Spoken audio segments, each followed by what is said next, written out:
Okay, okay.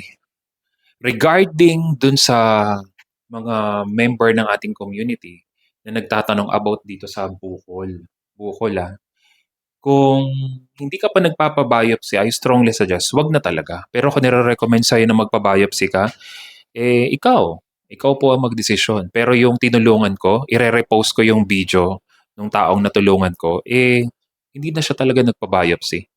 At ngayon, talagang masayang-masaya siya sa buhay na meron siya ngayon, na-e-enjoy niya yung buhay na pinagkaloob sa kanya ng Diyos. Imagine mo, yung magkaroon ka ng peace of mind, makita mo talaga na nawala. Simple lang naman ang ginawa niya eh. Sinunod lamang niya yung programa po natin at naka-monitor po tayo. At matinding disiplina talaga yung ginawa niya.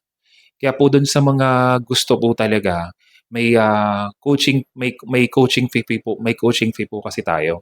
Pwede niyo naman kasing gawin at sarili ninyo, pero marami po kasi sa totoo lang, maraming nagsarili na gawin talaga ang carnivore way of eating, pero majority talaga, ilan sa kanila hindi talaga naging matagumpay.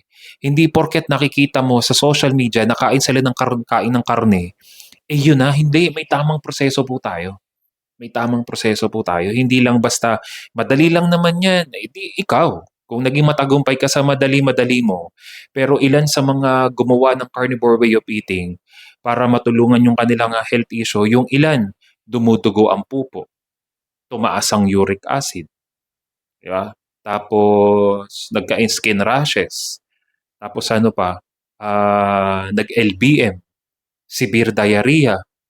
Ang daming mga naging hindi nila maipaliwanag paano sinunod naman daw nila yung kung ano yung mga kinakain, yung kinakain ko din daw, kinakain din nila.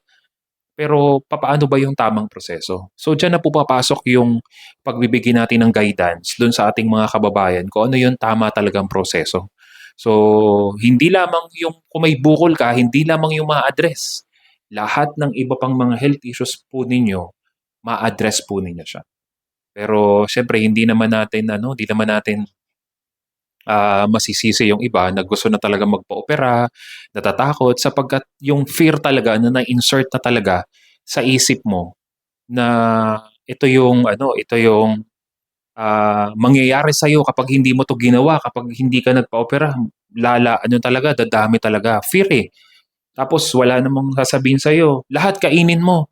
Ang mahalaga, may gamot ka na iniinom. So, nalilito na talaga yung mga kababayan natin kung ano ba yung dapat gawin. Pero kung napanood mo 'tong video na 'to, kung may mga bukol-bukol ka sa part ng katawan mo, may tamang proseso po tayo para maging matagumpay ang carnivore way of eating. God bless everyone.